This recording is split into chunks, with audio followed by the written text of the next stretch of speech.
Hi hello എല്ലാവർക്കും നമ്മൾ പുതിയൊരു വീഡിയോയിലേക്ക് സ്വാഗതം. അപ്പോൾ ഇന്ന് നമ്മൾ പോകുന്നത് ഹൊത്ത ബനി തമീം എന്ന് പറയുന്ന അങ്ങനെ തന്നെയാണ് തോന്നുന്നു പറയാൻ. ഏതായാലും ഞാൻ സൈഡിൽ മെൻഷൻ ചെയ്യാൻ സ്ഥലത്തിൻ്റെ പേര് കുറച്ച് വായിക്കൊള്ളാത്ത പേരായതുകൊണ്ട് തന്നെ എപ്പോഴും പറയാനും ബുദ്ധിമുട്ടാണ്. ഏതായാലും കാണാൻ അടിപൊളിയായിട്ടുള്ള ഒരു സ്പേസാണ് കേട്ടോ. അപ്പോൾ അങ്ങോട്ടാണ് നമ്മൾ പോണത്. അത് റിയാദിലാണോ അത് റിയാദിന് കുറച്ച് പുറത്തായിട്ടാണോ എന്നറിയില്ല. നമ്മളെ റൂമിൽ നിന്ന് ഏകദേശം 2-3 മണിക്കൂർ ട്രാവലിംഗ് ഉണ്ടായിരുന്നു. അപ്പോൾ നമ്മൾ ഈ ഒരു ഇതിൽ ബഹ്റൈന് ആ ഒരു ഭാഗത്ത് വെക്കേഷന് പോകണമെന്ന് വിചാരിച്ചിരുന്നു. പക്ഷേ കഴിഞ്ഞ തവണ നമ്മൾ ഇത് പുതുക്കാനൊക്കെ ആയിട്ട് പോയപ്പോൾ പിന്നെ നമ്മൾ ഈ പ്രാവശ്യം നമ്മൾ സ്ഥലം മാറ്റി പിടിച്ചതാണ്.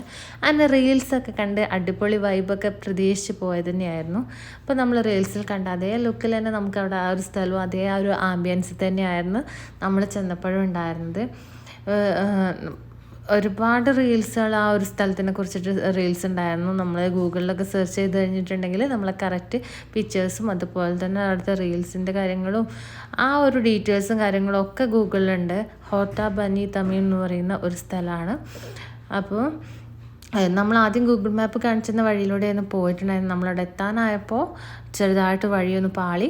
അങ്ങനെ നമ്മൾ വീണ്ടും തിരിച്ച് കുറച്ച് ദൂരം നമ്മൾ എക്സ്ട്രാ ഒരു അരമണിക്കൂറും കൂടെ നമുക്ക് പിന്നെയും ട്രാവലിംഗ് ഉണ്ടായിരുന്നു. അങ്ങനെ നമ്മൾ കറക്റ്റ് സ്പോട്ടിൽ എത്തിയിട്ടുണ്ടായിരുന്നത് ഒരു ഏകദേശം 6:30-7 മണീൻ്റെ ആ ഒരു സമയമായപ്പോഴേക്കായിരുന്നു. അപ്പോൾ അധികം ഇരുടനായിട്ടില്ല, അത്യാവശ്യം നല്ല വെളിച്ചമുള്ള സമയത്ത് തന്നെയാണ് നമ്മളവിടെ എത്തിയിട്ടുണ്ടായിരുന്നത്. കറക്റ്റ് ഒരു വെയിലൊക്കെ ഒന്ന് ചൂടാറി വരുന്നുണ്ടായിരുന്നുള്ളൂ. പക്ഷെ വണ്ടിയിലിരുന്നപ്പോൾ നമുക്കങ്ങനെ ചൂടൊന്നും ഫീൽ ചെയ്യുന്നില്ലല്ലോ. അപ്പോൾ ഈ ഒരു വെളിച്ചമൊക്കെ കണ്ടപ്പോൾ വലിയ ചൂടൊന്നും ഉണ്ടാവില്ല എന്ന് വിചാരിച്ചു. പുറത്തേക്ക് ഇറങ്ങി കഴിഞ്ഞപ്പോഴായിരുന്നു അടിപൊളി ചൂട്. കണ്ണുകൊണ്ട് നമുക്ക് ഫോണിക്കൊന്നും നോക്കാൻ കഴിയുന്നുണ്ടായിരുന്നില്ല. ഒരു ചൂടുള്ള കാറ്റും ഒക്കെ പാടിയായിട്ട് വീഡിയോ എടുക്കാനുള്ള ആ ഒരു ഇതും പോയിട്ടുണ്ടായിരുന്നു. അങ്ങനെ കുട്ടികളെയൊക്കെ കൊണ്ട് നമ്മൾ അവിടേക്ക് കയറുന്ന സമയത്ത് നമുക്ക് എൻട്രൻസ് ഫീ ഉണ്ട് കേട്ടോ.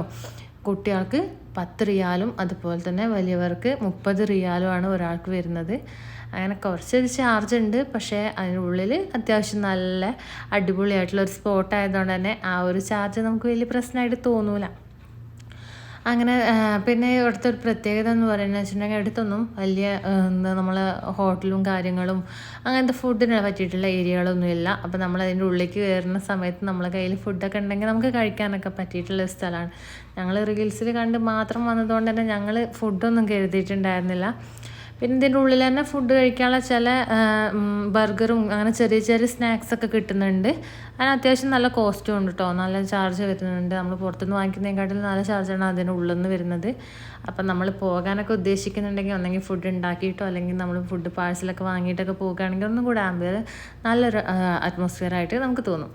പിന്നെ ഇതിൻ്റെ പ്രത്യേകത എന്താണെന്ന് വെച്ചിട്ടുണ്ടെങ്കിൽ ഇവിടെ കുറേ മാനുകളുണ്ട്, അതുപോലെ തന്നെ ഓസ്ട്രിച്ച് ഉണ്ട്, കുതിര ഉണ്ട്, അങ്ങനെ കുറേ അനിമൽസ് ഉണ്ട് കേട്ടോ. ഇവയൊക്കെ നമുക്ക് എടുത്തുനിന്ന് തന്നെ കാണാൻ പറ്റും. നമ്മളെടുത്തു കൂടെ ആയിട്ട് നമ്മളിരിക്കുന്നിടത്തേക്കൊക്കെ ആയിട്ട് ഇങ്ങനെ വരും. പിന്നെ സീറ്റിംഗ് അറേഞ്ച്മെൻ്റ് ആണെങ്കിൽ അതുപോലെ തന്നെ അടിപൊളിയാണ്. നമുക്ക് ഇഷ്ടംപോലെ സീറ്റിംഗ് അറേഞ്ച്മെൻ്റ് ഉണ്ട്. ഇനി അവിടെ ഇല്ലെങ്കിൽ നമുക്ക് എക്സ്ട്രാ അവിടെ സൈഡിൽ വെച്ചിട്ടുണ്ടാകുമ്പോൾ നമുക്ക് വേണമെങ്കിൽ നമുക്ക് ഇഷ്ടപ്പെട്ട സ്ഥലത്ത് സെറ്റ് ചെയ്തിട്ട് നമുക്ക് അവിടെ ഇരിക്കാം. അങ്ങനെ പൊന്നൂസിനെയും കൊണ്ട് ഒരു പ്രത്യേക സ്ഥലത്ത് ഇരിക്കാൻ പറ്റാത്തത് കൊണ്ട് തന്നെ ഞങ്ങൾക്ക് എവിടെ ഇരിക്കാനൊന്നും ഉണ്ടായിരുന്നില്ല. ഞങ്ങളങ്ങനെ പാഞ്ഞ് സ്ഥലങ്ങൾ കണ്ടുകൊണ്ടിരിക്കുകയായിരുന്നു. പൊന്നൂസിന് ഒരു സ്ഥലത്ത് നിൽക്കുമ്പോൾ അടുത്ത സ്ഥലത്തേക്ക് പോകാൻ തോന്നുന്നു. അങ്ങനെ അവൾ ഓടിക്കൊണ്ടിരിക്കുകയായിരുന്നു, അവളെ പിന്നാലെ ഞങ്ങൾ ഓടിക്കൊണ്ടിരിക്കുകയായിരുന്നു. അപ്പോൾ അങ്ങനെ കുറേ ഫോട്ടോസും കാര്യങ്ങളൊക്കെ എടുത്ത് പൊന്നൂസ് വന്നിട്ടുണ്ടായിരുന്നു. നമ്മൾ പാർക്കിൻ്റെ അടുത്ത് നിന്ന് പോകുന്നതാണെങ്കിലും വീണ്ടും ഇവിടെ ഇതിനകത്തൊരു പാർക്കുണ്ട്. അപ്പോൾ അവിടേക്കാണ് അവൾ ആദ്യം തന്നെ ഓടിപ്പോന്നിട്ടുണ്ടായിരുന്നത്. അവൾക്ക് സ്ഥലങ്ങളും കാര്യങ്ങളൊന്നും കാണണമെന്നുണ്ടായിരുന്നില്ല. ഞങ്ങൾ ചെന്ന സമയത്ത് അവിടെ മാനിനൊന്നും കാണാത്തത് കൊണ്ട് തന്നെ അവൾക്ക് അവിടെ നിൽക്കാൻ പറ്റിയിട്ടുള്ള ഒരു അവളെ പിടിച്ചെടുക്കാൻ പറ്റിയിട്ടുള്ള ഒരു സംഭവം അവിടെ ഉണ്ടായിരുന്നില്ല, ഈ ഒരു പാർക്കല്ലാതെ. അപ്പോൾ അവൾ ആദ്യം തന്നെ ഇങ്ങോട്ട് ഓടിപ്പോന്നു. മിസുട്ടൻ അതിൻ്റെ മുന്നേ പോന്നിട്ടുണ്ടായിരുന്നു. അങ്ങനെ അവൾ കുറേ നേരം ഈ ഒരു പാർക്കിലൊക്കെ കളിച്ചു. പിന്നെ അവളെ പിന്നാലെ തന്നെയായിരുന്നു. ഏട്ടനും പൊന്നൂസുമാണ് അധികവും ഈ ഒരു പുറത്ത് ഇറങ്ങിയിട്ടുണ്ടെങ്കിൽ അവർ രണ്ടാളാണ് ഇങ്ങനെ കൂട്ടായിട്ട് നടക്കുക. അപ്പോൾ മിസുട്ടൻ അപ്പുറത്തെ സൈഡിലുണ്ട്. അവൻ വേറെ ഒരു ഇതിലായിരുന്നു ഈ ഒരു സംഭവത്തിൽ കയറിയിട്ടുണ്ടായിരുന്നു. പിന്നെ പൊന്നൂസിനെ അതിൻ്റെ ഉള്ളിലേക്ക് കയറ്റാൻ പറ്റാത്തതുകൊണ്ട് ഞങ്ങളിവിടെ താഴെ അപ്പുറത്തെ സൈഡിൽ നിന്നു. അപ്പോൾ ഏതായാലും സ്ഥലം അടിപൊളിയായിട്ട് തോന്നി. ഈ ഒരു സ്ഥലത്തിൻ്റെ ഒരു പ്രത്യേകത എന്ന് പറഞ്ഞിട്ടുണ്ടെങ്കിൽ ഇഷ്ടംപോലെ ആൾക്കാരുണ്ടായിരുന്നു നമുക്ക്. പക്ഷെ ആളുകളുണ്ട് എന്ന് കരുതിയിട്ട് നമുക്ക് ഇരിക്കാനോ അതിനുള്ള സ്ഥലക്കുറവൊന്നും ഉണ്ടായിരുന്നില്ല. പിന്നെ അനിമൽസൊക്കെ ഇങ്ങനെ ഓടി നടക്കുന്നതുകൊണ്ട് തന്നെ ചെറിയ സ്മെല്ലും കാര്യങ്ങളൊക്കെ ഉണ്ടായിരുന്നു. എനിക്ക് ആ ഒരു സ്മെല്ലിൻ്റെ ഒരു പ്രോബ്ലം തോന്നി. വേറെ കുഴപ്പമൊന്നുമില്ല, നല്ല അടിപൊളിയായിട്ടുള്ള ഒരു സ്ഥലമാണ്. പൊന്നൂസ് ഇപ്പോഴാണ് പാർക്കിൽ നിന്നൊക്കെ ഒന്ന് വന്നതിന് ശേഷമാണ് മാനിനെ കാണുന്നത്. കുട്ടികളെ അതിൻ്റെ പിന്നാലെ ഓടുന്ന കണ്ടിട്ട് ആളും കുറേ പിന്നാലെ ഓടിയിട്ടുണ്ടായിരുന്നു. പിന്നെ അവളെയും കാട്ടിൽ സ്പീഡിൽ അത് ഓടുന്നതുകൊണ്ട് പിന്നെ അവൾക്ക് അങ്ങനെ അടുത്തുനിന്നൊന്നും കാണാൻ പറ്റിയിട്ടുണ്ടായിരുന്നില്ല. നമ്മൾ ഫുഡൊക്കെ കൊടുക്കുകയാണെങ്കിൽ കഴിക്കാൻ വേണ്ടിയിട്ട് നമ്മളെ അടുത്തേക്കൊക്കെ വരും കേട്ടോ, മാനും അതുപോലെ തന്നെ ആ ഓസ്ട്രിച്ചും ഒക്കെ ഉണ്ടായിരുന്നു. പിന്നെ ഇതുപോലെ കുതിരവണ്ടിയിൽ ഇങ്ങനെ കൊണ്ടുപോകുന്നുണ്ട്, അങ്ങനത്തെ സംഭവമുണ്ട്. പിന്നെ ഒട്ടകപ്പുറത്തുള്ള സവാരി ഉണ്ട്, കുതിര സവാരി ഉണ്ട്, കുതിരപ്പുറത്ത് കയറാൻ പറ്റുന്ന രീതിയിലുള്ള സവാരി ഉണ്ട്.